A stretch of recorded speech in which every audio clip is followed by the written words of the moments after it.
tutorial is for all of us who are practicing our inversions with the help of the wall and want to move away from it.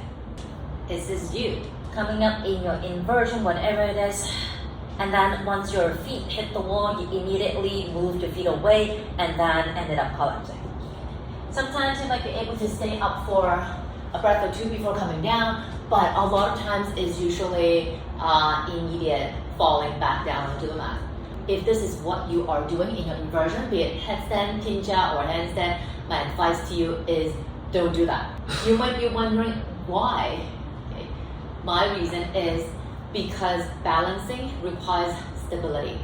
And balancing in the middle of the mat without the wall support requires a lot more stability. And that comes from the body, how the muscles are moving, how to coordinate everything, and also how's the breath, how's the status of the mind. Everything comes in a package for you to be able to balance in the middle of the mat without the support of a wall. Let's just put it in another context. Let's say we're in a bus, very bumpy journey. Okay, so what you need to do is you need to maybe lean against the wall of the bus or the side of the bus, or maybe grabbing onto the pole in order to find the balance. And once you find the balance, then you can remove that or let go of that support, right?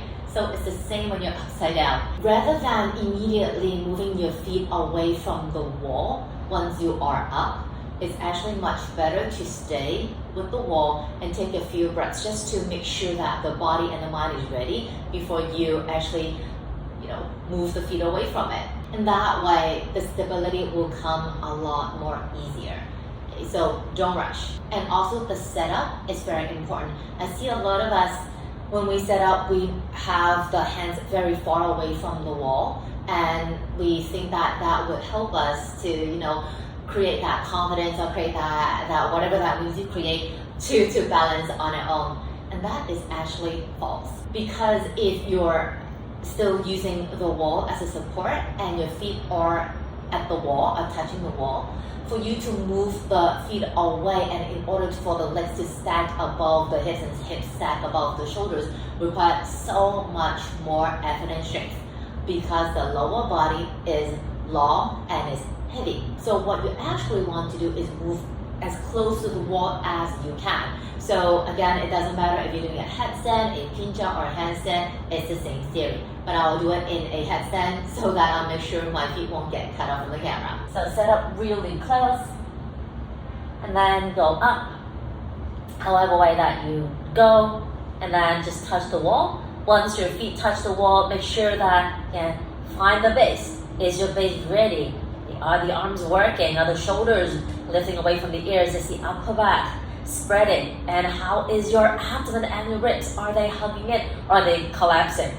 Right? Once you have everything in place, your legs are active, you can breathe quite comfortably. You can just move one foot away from the wall. And it doesn't have to be a big movement. It's just very, very small. Just maybe 2 inches, 3 inches.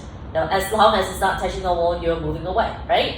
And then just breathe there. Can you feel okay, or do you feel stable, right? And then once you feel okay, then the other foot, the one that's still on the wall, is just going to touch the one that's already away, independent. And that's it. Look, no walls.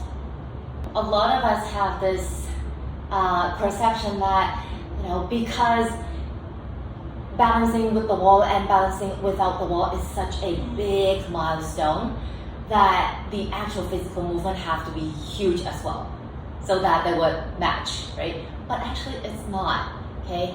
Here you go. Touching the wall, not touching. Touching the wall, not touching. You can't even see the movement, but here I am, finger touching the wall, and here I am, finger not touching the wall, right? It's just that much, okay? The movement is very, very small, okay? But then the feeling, the sensation, the experience is a lot greater. Another reason for not wanting to create big movements and wanting to move so close to the wall is because you want to have the body stacked up nicely. Once you are against the wall, you feel the stability. You don't want to destroy it. You don't want to make it unstable, right? So that is why once the base is ready, you feel okay, you feel solid, then the smaller the movement it is, the easier it is to balance and the less of a chance to fall back down. And that's my sharing for today. Leave me a comment just to let me know if it works for you. And I'll see you again soon. Take it easy.